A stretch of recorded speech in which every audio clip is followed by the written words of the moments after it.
नमस्कार, आज का बाजार में आपका स्वागत है। मैं हूं पूजा त्रिपाठी और आप देख रहे हैं ईटी नाउ स्वदेश। और इस शो में अगले आधे घंटे हम आपको बताएंगे कि आज दिन भर बाजार में किस तरह का कारोबार देखने को मिला, कौन कौन सी बड़ी खबरें थी और इसी के साथ ही साथ बाजार के दिग्गजों का क्या व्यू बन रहा है मार्केट पर, ये भी हम आगे बात करेंगे।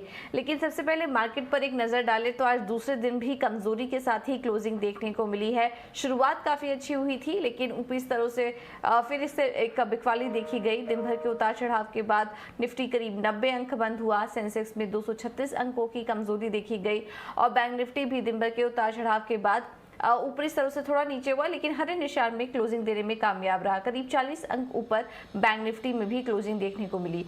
और कहां पर आज एक्शन था ये भी समझ लेते हैं और प्रियंका हमारे साथ जुड़ चुकी हैं और ज्यादा डिटेल्स लेकर। प्रियंका, बताइए आज दिन भर किस तरह का कारोबार रहा? बिल्कुल, देखिए आज थोड़े से गेंस के साथ हम खुले ज़रूर थे। उन गेंस को पूरी तरह से बाजार ने एरोड कर दिया लेकिन बैंकिंग स्टॉक्स आपको वहाँ स्ट्रेंथ ज़रूर दिखी होगी। यानी अगर आप यहाँ पर कुछ पॉकेट्स की आप बात करें, हालांकि पहले बड़े सपोर्ट की बात कर लेते हैं। 16,100, 16,150 ये बड़े सपोर्ट हैं जिनके पास क्लोज हुआ है निफ्टी आज की। आप ट्रेड की बात करें तो 16,125 के पास आज क्लोज होता हुआ दिखाई दिया है। लेकिन आप अगर बैंक निफ्टी की स्ट्रेंथ देखें, बैंकिंग काउंटर्स की स्ट्रेंथ देखें और इनफैक्ट निफ्टी कि अगर गेनर और लूजर की बात करें तो उसमें आपको क्लियरली पॉकेट्स दिखाई देगी, जिन पॉकेट्स में बाइंग थी और वो पॉकेट्स जिन्होंने बाजार को नीचे की तरफ ड्रैग किया। टेक्नोलॉजी स्पेस क्लियरली प्रेशर बनाया टेक्नोलॉजी स्टॉक्स ने और कहीं ना कहीं आपको प्रॉफिट टेकिंग दिखी during the course. FMCG space में गेन्स इरोड हुए, बैंकिंग स्पेस में auto sector continues to be resilient, अच्छे से परफॉर्म कर रहा है पिछले हफ्ते से ही, वहां पर आज भी हमने गेन्स देखे।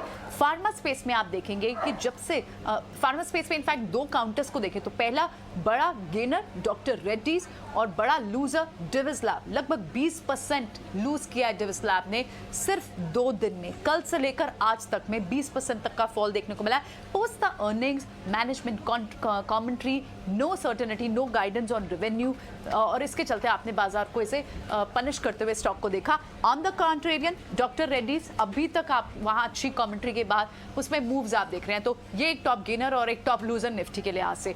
अच्छे कमेंट्री के नंबर्स जिनका इम्पैक्ट क्लियरली हेडविंड्स अब कम है, अंडर परफॉर्मेंस से निकल रहा है ऑटो स्पेस, वहां पर भी आप तेजी देखेंगे। आज के अगर आप बड़े काउंटर्स की बात करें जिन्होंने बाजार को सपोर्ट नहीं दिया तो उसमें आपको क्लियरली टेक्नोलॉजी स्पेस वीक दिखाई दिया।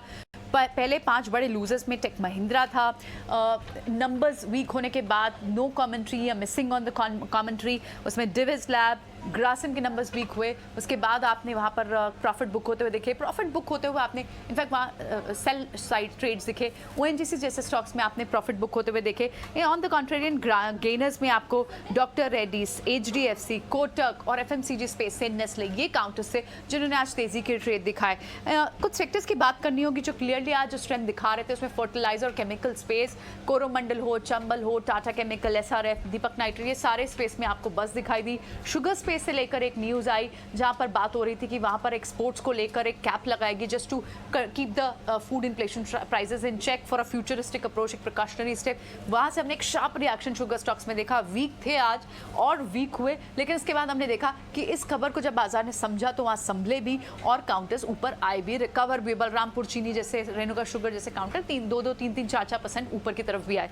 तो आज का पूरा दिन अगर आप बात करें, ऑटो स्पेस आपको क्लियरली अभी भी स्ट्रेंथ साइड पे दिखाई दे रहा है। फार्मा स्पेस में आपको आज बाइंग, फार्मा स्पेस में भी आप लगातार शुक्रवार से बाइंग देख रहे हैं। बैंकिंग स्पेस में आपको कल भी स्ट्रेंथ थी, आज भी स्ट्रेंथ को थोड़ा मोमेंटम जरूर लूज हुआ होगा लेकिन वहां पर आपको कंटिन्यूअर हेवी वेट्स, बड़े स्टॉक्स जो है जैसे रिलायंस हुआ, एचडीएफसी बैंक हुआ, ये आपको इतने वीक नहीं दिखे। तो बाजार को इन्होंने नीचे की तरफ नहीं खींचा। ड्रैगर जो मेजरली थे वो टेक्नोलॉजी स्पेस से निकल कर आए। तो ये था बाजार का आज का दिन भर का मूव। ओके, बहुत बहुत शुक्रिया प्रियंका ये सारी जानकारी देने के लिए। तो ये कुछ एक्शन था आज। कुछ चुनिंदा फार्मा स्टॉक्स में काफ़ी तेज़ी देखी गई, वहीं कहीं मंदी भी थी और कुछ स्टार परफॉर्मर्स भी आज दिन भर के कारोबार में होते हुए नजर आए। चलिए अब आगे बढ़ते हैं और अब फोकस करते हैं नतीजों पर। और कल बीपीसीएल के नंबर्स आने वाले हैं और नतीजों से क्या अनुमान है ये भी समझ लेते हैं। सौमित हमारे साथ जुड़ चुके हैं पूरी डिटेल्स के साथ। सौमित, बताइए बीपीसीएल के नंबर्स कैसे रह सकते हैं? इंडिया के second largest oil marketing company की अगर आप रिजल्ट देखते हैं on Q on Q basis तो थोड़ा muted set of numbers expected है। रेवेन्यूज 25% से ऊपर हो सकते हैं, बट एबिटा जो है उसमें करीब 6% का डिक्लाइन देखने को मिल सकता है। मार्जिन भी लोअर आने की एक्सपेक्टेशंस है 3.1% पे, और net profit on a sequential basis higher हो सकता है close to 2900 crore rupees. Gross refining margin जो कि रिफाइनिंग बिजनेस का की नंबर होता है वो 43% हायर हो सकता है सिक्वेंशली क्लोज टू $13.9 प्रति बैरल के आसपास। और रिफाइनरी थ्रूपुट अगर आप देखेंगे तो वो भी सिक्वेंशली 2% हायर होने की एक्सपेक्टेशंस है 8.1 मिलियन मेट्रिक टन्स के आसपास। अब फोर्थ क्वार्टर में इन्वेंट्री गेंस और रिफाइनिंग बिजनेस के अच्छे परफॉर्मेंस के कारण नंबर्स में थोड़ी ग्रोथ देखने को मिल रही है, बट जो मार्केटिंग बिजनेस होगा वो वीक आने की एक्सपेक्टेशंस है। अब कंपनी का इन्वेंट्री गेंस इसलिए आएगा फोर्थ क्वार्टर में क्योंकि ब्रेंट क्रूड फोर्थ क्वार्टर में हायर एवरेज कर रहा था थर्ड क्वार्टर के कंपैरिजन में अगर आप देखेंगे, बट जो टोटल क्वांटम होगा इन्वेंट्री गेन का वो ऑन क्यू बेसिस थोड़ा कम हो सकता है। इसी कारण हमें एबिटा में 6% का डिक्लाइन दिख रहा है। रिफाइनिंग बिजनेस में अगर हम देखते हैं तो सिंगापुर ग्रॉस रिफाइनिंग मार्जिन है जो कि एशिया का बेंचमार्क है वो हायर एवरेज कर रहा था $8.1 के आसपास, और इसी कारण रिफाइनिंग बिजनेस का अच्छा परफॉर्मेंस एक्सपेक्टेड है एनालिस्ट को। और अगर आप मार्केटिंग बिजनेस देखेंगे तो फ्यूल प्राइसेस चेंज ना होने के कारण और ब्रेंट क्रूड के प्राइसेस बढ़ने के कारण जो ग्रॉस मार्केटिंग मार्जिन है जो कि ऑयल रिफाइनर या ऑयल मार्केटर डीजल और पेट्रोल बेच के कमाता है वो नेगेटिव था फोर्थ क्वार्टर में, और इसी कारण मार्केटिंग बिजनेस थोड़ा सा वीक आ सकता है। अर्निंग्स के अलावा किन चीज़ों पे ध्यान रखना होगा, पहले तो डिविडेंड अनाउंसमेंट कितना करता है कंपनी, उसी के साथ मैनेजमेंट की क्या कमेंट्री है on impact of excise duty cut, management commentary क्या है रिटेल फ्यूल प्राइसेस के इम्पैक्ट के बारे में जिसमें हमें कोई चेंज नहीं दिख रहा है काफ़ी दिनों से, और मैनेजमेंट कमेंट्री ऑन डाइवेस्टमेंट और ग्रॉस रिफाइनिंग मार्जिन के आउटलुक के बारे में क्या कमेंट्री है और क्या आउटलुक है, ये जानना इंपॉर्टेंट रहेगा बीपीसीएल के अर्निंग्स से। ठीक है, तो बीपीसीएल के नंबर्स अनुमान ये हमने आपको बताया। जो कमेंट्री आती है मैनेजमेंट की तरफ से एक्साइज ड्यूटी कट को लेकर, इसके अलावा विनिवेश को लेकर क्या कुछ कहना है कंपनी का, ये काफ़ी इंपॉर्टेंट होगा कल के नतीजों में। सौमित, कल इंडिगो के भी नंबर्स आने वाले हैं। नंबर्स नतीजे पहले आने वाले थे लेकिन अब उसको पोस्टपोन कर दिया था और अब कल 25 मई है, कल कंपनी भी नतीजे घोषित करेगी। इंडिगो के नंबर्स कैसे रह सकते हैं? इंडिगो के अगर फोर्थ क्वार्टर के नंबर्स आप लास्ट क्वार्टर से कंपेयर करेंगे तो थोड़े म्यूटेड आने की एक्सपेक्टेशंस है। रेवेन्यूज़ जो है वो 5% नीचे हो सकते हैं compare to last quarter. EBITDA जो कि की ऑपरेशनल नंबर होता है एयरलाइन कंपनी के लिए वो 34% डिक्लाइन कर सकता है क्यू ऑन क्यू बेसिस पे। मार्जिन करीब 14.2% के आसपास आने की एक्सपेक्टेशंस है, और कंपनी फोर्थ क्वार्टर FY22 में फिर से नेट लॉस रिपोर्ट करेगी, ऐसी एक्सपेक्टेशंस है स्ट्रीट की, और नेट लॉस का नंबर करीब 400 करोड़ के आसपास हो सकता है। लास्ट क्वार्टर कंपनी ने करीब 128 करोड़ का नेट प्रॉफिट रिपोर्ट किया था। अब क्यू ऑन क्यू नंबर्स खराब इसलिए आएंगे क्योंकि कोविड का एक इम्पैक्ट था फोर्थ क्वार्टर में, और फ्यूल प्राइसेस भी काफ़ी हाई थे on a Q on Q basis ना। कोविड के इम्पैक्ट के कारण अगर आप देखते हैं तो जो डेली पैसेंजर ट्रैफिक था वो 2.7 लाख पे गिर गया था। थर्ड क्वार्टर में ये नंबर करीब 3.3 लाख के आसपास था। एवरेज पैसेंजर लोड फैक्टर भी अगर आप देखेंगे तो वो नीचे आ गया था 77% पे। लास्ट क्वार्टर ये नंबर 80% के आसपास था। अब कंपनी ने टैरिफ हाइक लेने के कारण अगर आप देखते हैं तो यील्ड्स जो होती है वो 4.9 पे बढ़ जाएगी। लास्ट क्वार्टर ये नंबर 4.4 पे था, बट जो भी टैरिफ हाइक लिया था कंपनी ने वो कॉमेंसुरेट नहीं था फ्यूल प्राइस हाइक को पास ऑन करने के लिए। और क्योंकि आप अगर देखते हैं तो ईयर टू डेट जो फ्यूल प्राइस बढ़े हैं वो करीब 66% से डोमेस्टिक ATF प्राइसेस बढ़ चुके हैं ईयर टू डेट अगर हम देखते हैं तो। रिजल्ट्स के अलावा और किन चीज़ों पे ध्यान रखनी होगी, पहले तो कंपनी का आउटलुक क्या है ओल्डर एयरक्राफ्ट को रिप्लेस करने के लिए, उनका एक्सपेंशन स्ट्रैटेजी क्या है टियर 2 और टियर 3 सिटीज़ में, उसी के साथ जो इंटरनेशनल ट्रैवल अब खुल गया है उस पर वो कैसा ग्रोथ देख रहे हैं, पैसेंजर बिहेवियर कैसा रहा है टैरिफ हाइक्स लेने रेट हाइक्स लेने के बाद, और नए CEO का क्या स्ट्रैटेजी रहेगा आगे जाके, ये जानना इंपॉर्टेंट होगा इंडिगो रिजल्ट से। बिल्कुल। तो नतीजों में दबाव ही दिखेगा, घाटे से मुनाफे में आ सकती है कंपनी, और हर फ्रंट पर नंबर्स कमज़ोर ही नज़र आ रहे हैं, ये अनुमान है इंटरग्लोब एविएशन के नतीजों से। बहुत बहुत शुक्रिया सौमित ये सारी जानकारी देने के लिए। चलिए अब एक और खबर का रुख करते हैं और ये खबर आज जब बाजार के दौरान आई तब हमने देखा कि शुगर शेयरों में भारी गिरावट देखी गई है। केंद्र सरकार ने शुगर एक्सपोर्ट पर लिमिट लगाने की बात की है और इस खबर के मायने समझ लेते हैं। क्या मतलब है इस खबर का, क्या कुछ इम्पैक्ट यहाँ पर पड़ सकता है, ये समझ लेते हैं। विश्व मोहन हमारे साथ जुड़ चुके हैं पूरा एनालिसिस लेकर। विश्व मोहन बताइए, ये जो खबर निकल कर आई बाजार के दौरान जिसकी वजह से शुगर शेयर गिरे थे, क्या कुछ मायने हैं इस खबर के?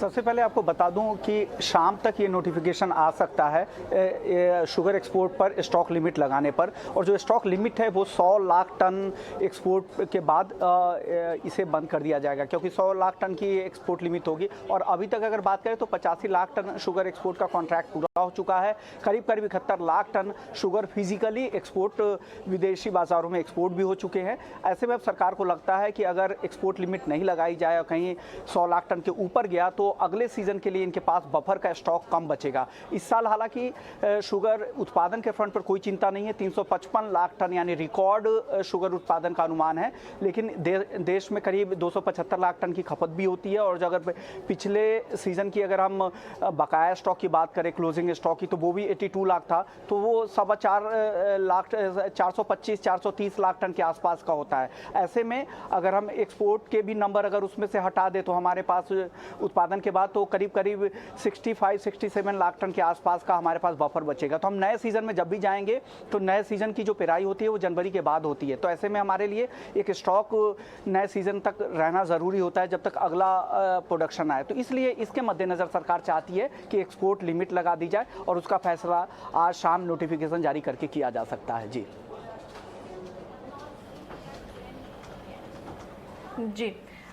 चलिए, तो सावधानी बरतने के लिए ये कदम सरकार की तरफ से उठाए गए हैं। ये जो डिटेल्स भी विश्व मोहन दे थे, बहुत बहुत शुक्रिया आपका ये जानकारी देने के लिए। अब आगे बढ़ते हैं और एक और खबर का रुख करते हैं। टूरिज्म सेक्टर पर IRCTC का फोकस बढ़ा है। सुबह हमारे सहयोगी समीर दीक्षित ने इस पर आपको एक एक्सक्लूसिव खबर भी दिखी थी 9:05 पर। आइए पहले आपको सुनवा देते हैं कि वो खबर क्या थी। टूरिज्म सेक्टर में IRCTC तेजी से अपने पैर पसार रहा है। कई नए प्लान्स हैं जिसको IRCTC तेजी से एग्जीक्यूट कर रहा है। मसलन ये पहली दफा होगा जब IRCTC एक धार्मिक स्पेशल ट्रेन के जरिए भारत को नेपाल से जोड़ेगा। नाम है रामायण एक्सप्रेस ट्रेन, जिसकी पहली ट्रेन 21 जून को चलेगी। तो रामायण एक्सप्रेस ट्रेन जिसके लिए IRCTC को फिलहाल 50% से ज्यादा बुकिंग भी हासिल होगी है। हालांकि ये इकलौती ट्रेन नहीं होगी जो वो भारत गौरव ट्रेन प्रोजेक्ट के तहत चलाएंगे। इसके अलावा कुछ और ट्रेनें हैं धार्मिक स्पेशल ट्रेन, मसलन बुद्धिस्ट स्पेशल ट्रेन है जिनको IRCTC जल्द चालू करेगी।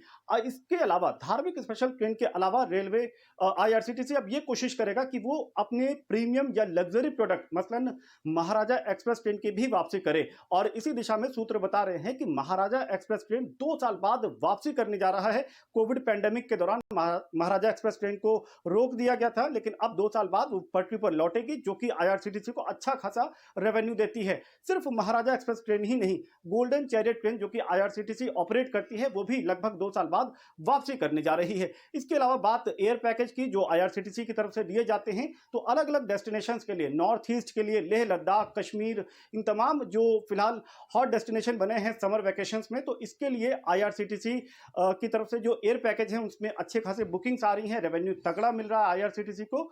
और ई कैटरिंग एक और एस्पेक्ट है जिसमें IRCTC को फिलहाल काफी पॉजिटिव रिजल्ट मिल रहे हैं। जहां पिछले साल तक रोजाना तकरीबन 21,000 बुकिंग ई कैटरिंग के जरिए होती थी, वहीं आंकड़े फिलहाल 31,000 को पार कर गए हैं। तो कुल मिलाकर के IRCTC के लिए कई मोर्चे पर अच्छी खबर मिल रही है। टूरिज्म में तेजी से पैर पसार रहा है IRCTC और उम्मीद यही है कि आने वाले समय में IRCTC इन दोनों ही क्षेत्र में, कैटरिंग और टूरिज्म में, अच्छे खासे नंबर जरूर लेकर के आ पाएगा। बिल्कुल, तो इस खबर पर मुहर लग चुकी है और खुद CMD का ये कहना है कि IRCTC की काफ़ी सारी योजनाएं हैं जो कि आपको समीर बता रहे थे। बहुत बहुत शुक्रिया समीर, ये सारी जानकारी देने के लिए। चलिए फिलहाल इस बुलेटिन में मेरे साथ इतना ही, मुझे दीजिए इजाज़त, लेकिन आप बने रहिए, खबरों का सिलसिला आगे भी जारी रहेगा। नमस्कार।